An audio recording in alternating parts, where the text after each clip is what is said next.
Hi, everybody. Welcome back to The Silver Lining. I'm your host, Miss Self-Fortified Juliette Valle, and I'm so excited for today because I have an incredibly accomplished guest here. She is a nutrition and fitness expert. She was also Miss Florida 2009, and she also won the title of Miss United States 2017, and I am so happy she is here today. Please welcome Rachael Todd.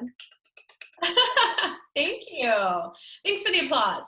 Yes, I always try to include that, and thank you so much for coming. I was honestly so shocked that she answered because actually I first saw Rachael at Miss Florida Orientation 2016. She actually came and did a lecture for us all about health and about the importance of lemon water, and she actually gave us lemons, and I have a picture of me and her, so I'll probably post that this week of me just excitedly holding a lemon. So thank you, Rachael. I still drink awesome. I lemon didn't water realize to this day.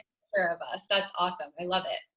So my first question is, when and how did you get involved with the Miss America organization, and what did you learn throughout those years that you believe led you to your Miss Florida win? Well, we could probably just say throughout that year that led to Miss Florida win, because I had never seen a pageant before I started competing, and I really just needed scholarship money, and I was in college at UCF. I saw a poster somewhere posted in the Commons that was just like, do you want to compete for Miss UCF? And little known facts about me are that I come from a really small town outside of Oviedo, Florida, which is called Chiliota, Florida. And you just don't really have a lot of people that come out of those cities and do anything too special. I will say, a caveat there is that one of my kindergarten buddies is now an Olympic runner. So if Jenny Behringer, or now she's Jenny Simpson, ever sees this interview, I want to make sure I didn't forget you, because we did grow up together. So I came from a small town, and I came from a family that really didn't have any money to be able to put me through college. So I had to figure out my own way. So a lot of my undergraduate degree was paid for by the Bright Future Scholarship Program in Florida. And then I just thought, well, it couldn't hurt to have more scholarship money. And then my very first boyfriend was in college, and he had broken up with me and started dating a girl on the track and field team at UCF. And so I just thought, quite selfishly, if I could be Miss UCF, then he will regret breaking up with me. And then if I could win scholarship money, then bonus. And it ended up obviously being more than I ever pictured. I never won Miss UCF, actually. I just kept losing Miss UCF, but winning little bits of scholarship money. And then I was encouraged to go compete for a local in Miami, and that led me to a ticket to Miss Florida. When I got to Miss Florida, I had no idea. I think Miss Florida was my big vision. I didn't know really about Miss America, to be perfectly honest, because I remember after Miss Florida, when they were saying to me, like, you're going to Miss America, I had never even seen Miss America on television. So I had no idea what I was signing myself up for. That's so crazy. And like you said, you wanted to do Miss UCF for that reason. And you say it's selfish, but I feel like every girl has had an experience like that. But you did better than Miss UCF. You won Miss Florida, which is pretty amazing. And you had never, you didn't really know about pageants. You just saw it as a scholarship opportunity. But throughout your competing, I'm sure you learned a little bit more about them. But it's not like you were raised in like, a pageant lifestyle or anything like that came to your own fruition. No, I mean, quite honestly, I came to Miss Florida with like some compact powder and mascara, and the girls taught me how to put on lashes in the back room where you get ready. And I just, what I learned as I prepared, I guess I should answer your question, is that so when I got the local title, I believe it was like somewhere around March or April of 2009, and then we were competing in July. So I had about 3 or 4 months to get ready. Mm-hmm. And so what I learned was so much of what we can do as title holders is using that crown and that title as a microphone, because really what it just does is amplifies your voice, figuratively and literally, where you can bring attention to social issues, whereas people may not pay too much attention to somebody if they don't have one of those titles. And it's not to say that somebody can't make a difference if they don't have a pageant title. However, coming from a very small town and from a family without a lot of opportunity, it was a beautiful segue into the career and the life that I embarked upon after and during my year as Miss Florida. That's absolutely amazing. And your success story from like small town to where you went, and like you said, there wasn't a lot of opportunity, but you came up with that catalyst on your own and obviously are very successful now, which is amazing. And moving on, I know this is a cliche question, and I even wrote that in the list that I sent to you, but I want to know how that crowning moment was, how you felt when you won Miss Florida. I know probably tons of people have asked you that, but I want to know because I think that's really cool. It's interesting because you don't get to, it's not often nowadays that I think about it too much. So our lawn guys are outside. Hopefully that doesn't interfere too much. He's going to walk past the window pretty quickly, hopefully. That's the life of a Floridian. It happens to be all in life. So yes, he's leaving now, it seems, unless he's just going to park it outside the window. So there's kind of two parts to that answer. I knew that I had what it took to be Miss Florida. There's no like lying or covering that part of it up. I knew that I had talent, and I knew that I could hold my own on stage, and I was very passionate about my platform, and I had done a lot of work in the arena of my platform. When I arrived at Miss Florida, there was 48 of us that year, and I truly had no idea what to expect. I didn't know that there was going to be like St. Petersburg, local news and television there filming all of us. I had never really been on television. I had no idea what to expect. And so I started to see all these girls with like lots of preparation going on. And I knew that I had prepared the best that I possibly could. And at the time I was going through a lot with my family, and my parents were getting separated, and there was just a lot going on at home, but I had very quality time with my mom to help me prepare. And so I felt in my heart before I arrived that I was ready. I knew that I could be Miss Florida, and I knew what that opportunity could provide. But when I got there, I was instantly brought back into like my middle school days of being the awkward girl that nobody wants to be friends with. And I started having all of my inner fears and negative self-talk come up for sure. And it almost talked me out of it. I remember calling my mom and saying like, I don't belong here. These girls have been preparing for this their whole life, and I look like a fool. I mean, I totally was just, talking down to myself the whole week. And I was praying a lot about it and journaling a lot about it. And I just knew that I had to be at peace with giving my heart and my all while I was there, no matter what happened. And so I remember standing backstage before onstage question, and this was for prelims. And I remember just really just having a conversation with myself and saying like, whatever that question is, please allow it to be something that gives me one more opportunity to show the judges and this crowd and these people that have come so far to come to this competition, who I truly am.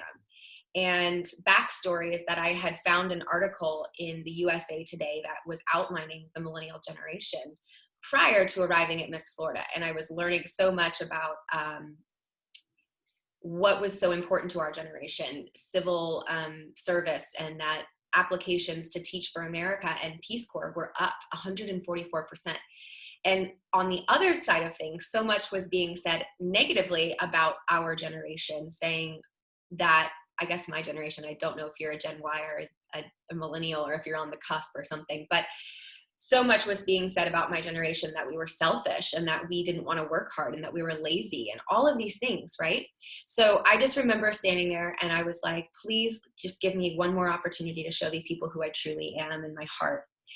And I walked out, and Kelly Gaudette was the host that night. So she was pulling out the questions, which I now know who she is because she was Miss Florida. However, I had no idea who she was when I walked out on stage. I was like, who's this random chick?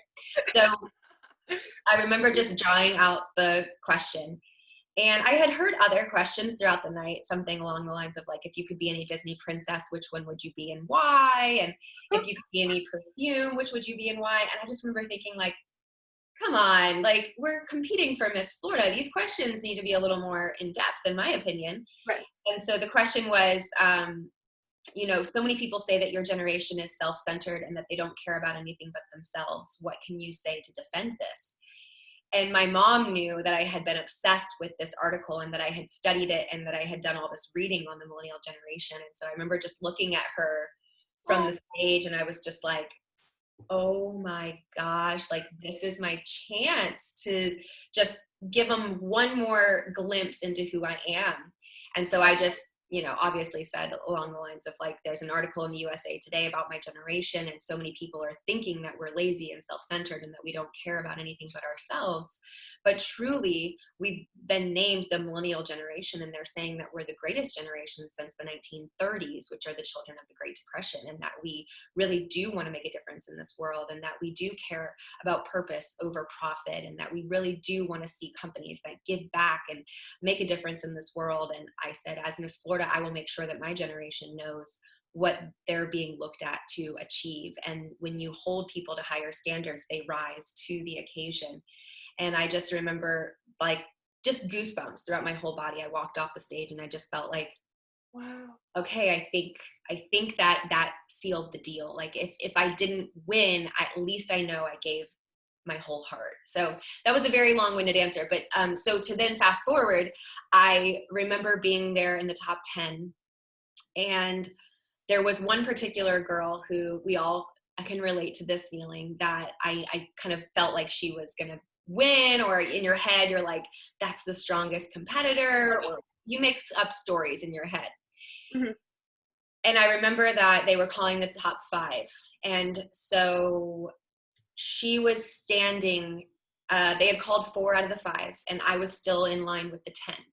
Mm-hmm. And so when they called me into the 5, she was not one of the 5. And so I remember also feeling like, oh my gosh, the person that I thought was the winner and who I thought was the strongest is not moving forward. So it just starts to become more and more real, except that you're also not present in your own body because it's like happening.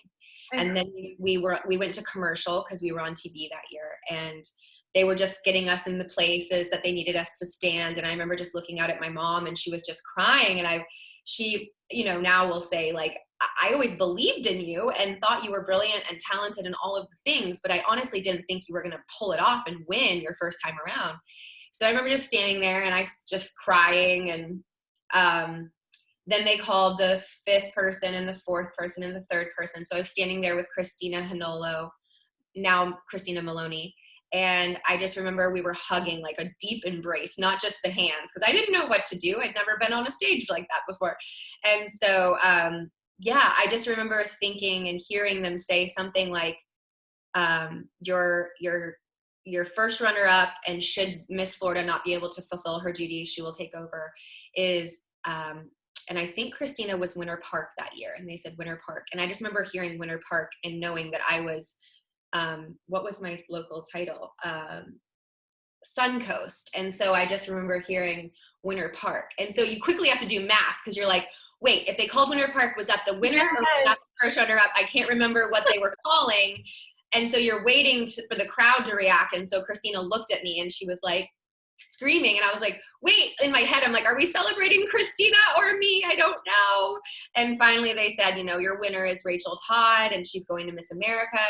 And I remember I knelt to the ground because I just didn't know what else to do. I felt like I felt in that moment that I should like hide my face because I was ugly crying, I guess. And I was just like, I should hide. And so I remember just like crouching down, and Christina came down and got me. And she was like, you need to stand up now. Like you won, you need to stand up. And so they, you know, got me off the floor and all that, but I don't really remember much. That was a really long answer. Keep going. Sorry, girl. Not at all. That was not, I was just about to say, that was not long-winded at all. I found that fascinating. And like, also what really like gave me chills is when you said you saw your mom, like to be able to look at her, like when you got that like question was amazing. Yeah. You also had the opportunity to get a really in-depth question. You know, I know sometimes the the pageant questions that we get, and I think every question has a significance, but I do think that some are a little bit more easy or like fluffy than others. So the fact that you got one that you knew and had really studied and were passionate about was very fortuitous, and your answer was also amazing. But that's a really cool It was moment. a good moment. I remember my mom's face was something along the lines of like, you just tell him, girl, like, I know you've got, just a proud mama. Yeah, and also what you said, I mean, I have watched so many pageants, and I get confused too when they announce the first runner-up at the end, and like I was like, I would be confused too in that moment, but that's so amazing. And I love how also your first runner-up supported you, and how you also said the girls backstage to help you with your makeup and stuff like that, Yeah. and the camaraderie is amazing. So you won Miss Florida and you went to Miss America. So that's what my next question is about. That's a really insane opportunity, and obviously one that not many people get in their lifetime. So I want to know the best you can explain it, because I guess this is kind of like a broad question. What was that experience like for you? And also, did you compete in Atlantic City, or was that in Vegas back then when they did it? I'm not sure. We were one of the last years in Vegas, and the experience was largely a learning experience for me personally. As you now know, I didn't have any pageant experience. So That all of was a your sudden, a first time at Miss Florida winning, which is really rare to win on your first try. It's amazing. yeah, it was exhilarating, and the prep was amazing and intense and fantastic, and all of the words. It was just a lot. I had never ever had that many people caring about where I was and what I was doing and were my nails done, and did I make it to my appointment for speech, and did I make it to my appointment for my brows, and did I make it to my fitting for my interview suit, like all of the things. And I just remember arriving in Las Vegas. It was a very interesting arrival. There was weather and a lot of girls were delayed, and I had landed actually in Ontario, California before they gave us back, like we could fly into Las Vegas. We were deterred into Ontario, California.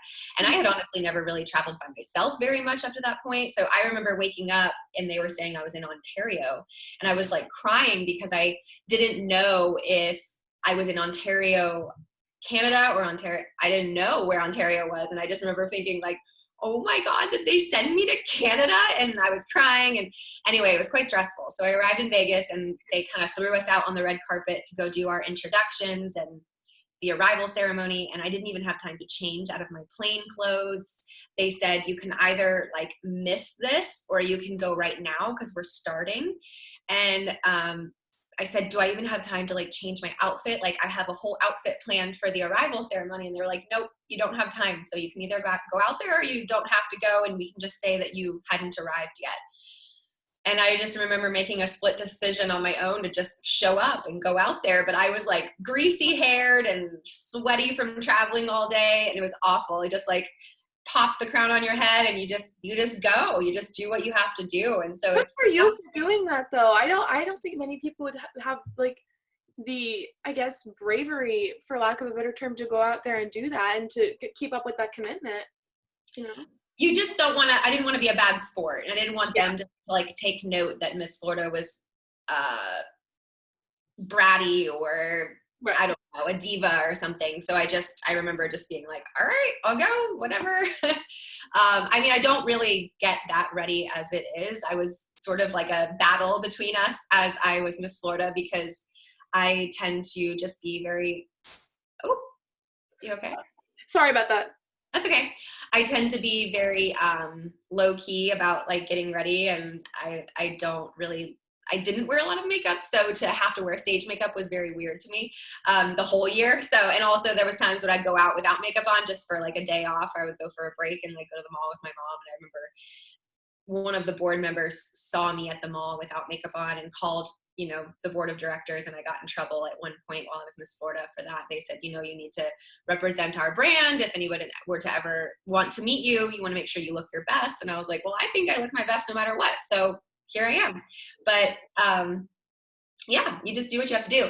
But the Miss America experience was exhausting. It was exhilarating. It was just everything you would imagine it would be. you don't get a lot of sleep. And being that we were on Pacific time zone, I was having to do interviews in Eastern time zone while we were in Vegas. So it was like I would have to be up at 4 a.m. a lot of times to do radio interviews and TV interviews from Vegas, streaming into Florida because they wanted to talk to me at, say, 7 a.m. Eastern or 8 a.m. Eastern or whatever. So it was very tiring, and a lot of late nights and a lot of rehearsals, and your feet are bleeding by the end of it because you're there for so long and you're wearing heels for like 2 weeks straight. Yeah. And but I'm so grateful for the experience. There are times when I wish that I had maybe a couple of years of prep before winning Miss Florida so that I had a better experience or a better face forward at Miss America. I don't really know how to say that I don't mean to say that I wasn't prepped, because the Miss Florida organization was more than accommodating for my prep. But yes, it was just exhilarating and a great experience. And I met, I'm still friends with all of the girls that we competed with. We chat on Zoom, like in a big group chat all the time. And it's pretty cool to see everybody go on with their lives and accomplish what they're going to accomplish. And to know that group of powerful women in this world is pretty awesome. So it's something that not everybody can say that they have. So that's pretty cool. Yes, and I'm sorry about my camera cutting out for a second there. I don't know how that happened. I think I clicked something, but I think that story is absolutely amazing, and I do get what you're saying. The Miss Florida board prepped you quite a great deal, and obviously you won Miss Florida for a reason, but you won on your first try, and like you said, you didn't really know too much about pageants, so you were kind of thrust out there to Miss America, which is something that a lot of girls compete, since they're like teens for, training. So you were kind of new to all of this, but obviously you handled it very well. And you also, a lot of people know, for the Miss America pageant, you have to have a talent. And from what I understand, your talent was Irish step dancing. Mm-hmm. When did you start Irish step dancing? How did you get into that? Well, my family's culture is Irish, very, very Irish. And I just remember seeing Riverdance on television when I was about, I don't know, probably 8. And I had been doing ballet and tap and jazz and all of that just for fun growing up. And I think I must have said to my mom that I wanted to learn how to Irish step dance. So she found a school. It was about 20 minutes from where I grew up. We had to drive a little ways to get to the studio and all of that. But yeah, I started taking lessons when I was about 9, I think.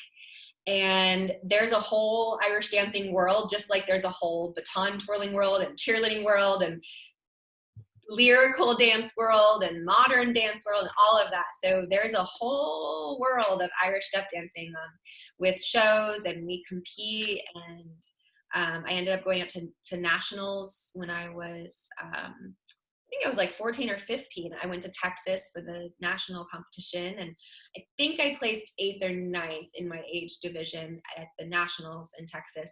But yeah, it was my sport growing up. I mean, I did cheerleading a little bit, but Irish step dancing, that was like, my best friends are my Irish step dancing friends to this day. And we would, we lived and breathed inside of our Irish step dancing studio, just like a dancer grows up with her dance friends. And at her studio, we'd bring our homework. It was the whole 9. It was our life. So yeah, I mean, just performing and competing my whole life from 9 or 10 years old.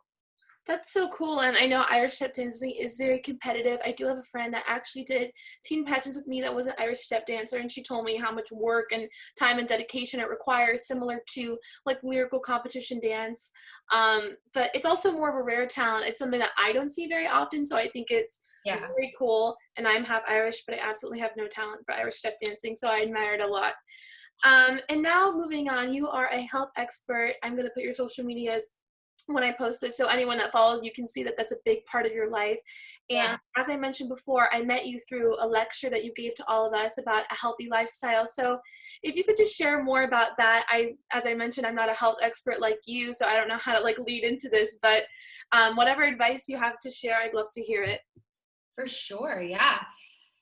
It's, I mean, to credit the Miss America organization and the Miss Florida organization, they are the reason why I was able to go and study all of the things that I did after being Miss Florida because of my scholarship money. So I want to make sure that that's part of this, is that I'm so grateful for that scholarship money. And what I went on to study was first yoga and learning all about mindfulness, which I think is now becoming such a more understood word than it was even 9, 8 years ago when I first started studying it. And it's become something that people realize that they all need to implement into their lives.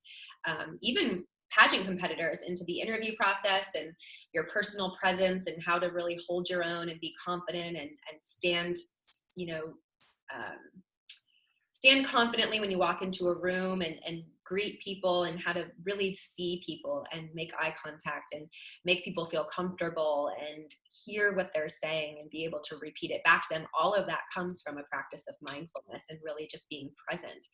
And then from there, I went on and studied what came next. I went to, I studied positive psychology, which is really understanding why some people are able to overcome challenges in their life and dips in their life and obstacles and achieve so much, like an Oprah or a Tony Robbins, or name anybody who's overcome something like seemingly insurmountable.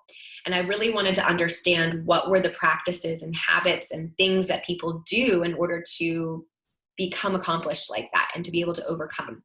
And then I studied at the Institute for Integrative Nutrition out of New York, and that was a year-long certification in health coaching. So what I would love to share with perhaps your audience is that, as I'm assuming mostly women are watching this, we have to be so aware of what we're putting in our bodies and on our bodies, because the US FDA really does not regulate our personal care products. So think about anything that you're slathering your body in all day, every day. Deodorants and lotions and body washes and body sprays and perfumes and makeup. They all are not regulated by anything but a list of 15 chemicals and ingredients that are banned from being in those products. And to give you a comparison, the European Union bans over 1,500 chemicals and ingredients from being in those personal care products. So we really do have to arm ourselves with the information and make sure that when we go to those stores or when we're purchasing products online or wherever, that you pay attention to the ingredient policy, because a lot of those companies don't want you to know that. They would rather you keep purchasing. And so a lot of times issues like, a lot of times people complain about their skin issues or weight gain or feeling bloated or inflamed, or, for lack of a better way of saying it, poofy, or not knowing how to make everything be the way they want it to look when it comes to presenting yourself well or being on stage or fitting into a particular dress or whatever. But on a much more internal level, having mental clarity and lots of energy and a positive attitude and not dealing with anxiety, all of that is related to health and nutrition. And you can change so much by starting to pay attention to what you're putting in your body and on your skin. And so I want women to know that there is so much information out there, and that you do have to make the decision to educate yourself about it. A great place to start that I recommend is a documentary called Toxic Beauty. And you just really have to start imagining that you are marinating yourself in this stuff all day long. And we all use products. So making sure that your products are clean and cruelty-free and vegan and clear of any parabens or phthalates. And if you don't know what any of those words are, I highly recommend that you go Google them. So just empowering yourself. I mean, if we're in pageantry, that's what we're about, is empowerment. Empower yourself, because you're going to feel better. You're going to look better. You're going to be able to think clear on your feet. Your interview skills are going to improve. Your mental clarity is going to improve. Your sleep patterns are going to improve. Your workouts are going to improve because you have more energy. Like, it all relates. And so I just encourage so much that women go and educate themselves and realize what they're putting on their bodies and in their bodies as well. And then, nutrition is such a key piece of just living a healthful life. And also just, again, like the mental clarity side of things and feeling good all the time. If you're going to prepare for something like Miss Florida or Miss America or Miss USA or Miss Universe, you need to feel good every single day so that you can go out and give your best when it comes to preparation. And if you're feeling sluggish or under the weather or irritable or have anxiety, you're not going to want to go and do all of those things that it requires in order to get to that level. And so if it all starts with truly with nutrition and what you're putting in your body. I couldn't agree more with that. And actually, I love how you also mentioned what you're putting on your body, because I clearly love makeup. It's something I like to do, but I only use paraben-free and vegan makeup. I usually buy it at Whole Foods or through Tarte, which is actually paraben-free, because I actually experienced some weight gain issues in my junior year of high school. I was a very slim kid growing up, and then all of a sudden I gained 30 pounds out of nowhere. And actually, I went to a holistic medicine coach who specializes in female hormone and all of that. And she told me to stop using, certain laundry detergents or certain chemicals on my body. She told me to use non-toxic makeup. And with a change in diet as well, I saw increased energy, an increased vigor to exercise, and I lost the weight. And I credit that a lot to paying attention to what I put on my body. And I do remember you mentioning that, and I do follow you, so I see that you talk about these kinds of things, but I don't think a lot of young women realize that that's a huge part of living a healthy life. I think a lot of girls think it's just mostly what you eat and how much you exercise, but there's a lot of different factors. So I really appreciate you talking about that, because that's something that I actually went through. And at first it was really disappointing because I didn't want to have to give up the makeup I liked, but as a result, my health has become so much better.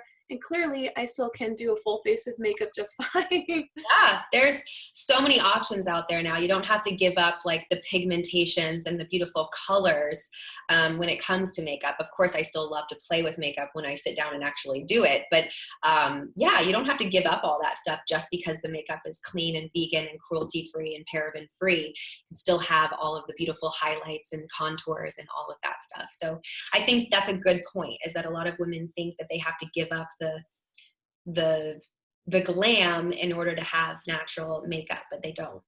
Absolutely. And I know you took time out of your busy schedule to talk to me, so I just have one last very quick question. Okay. The show is called The Silver Lining, and at the end of every episode, I like to ask what silver lining you find in this situation. So what do you think the silver lining is through your involvement with the Miss Florida organization? What was the best part of it all to you?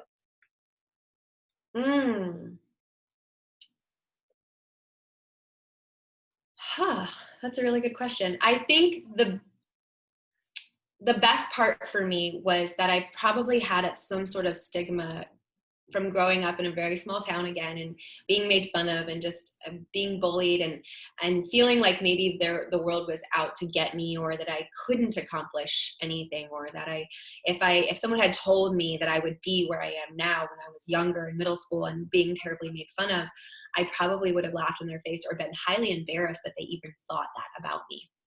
And I wouldn't have been able to accept the compliment.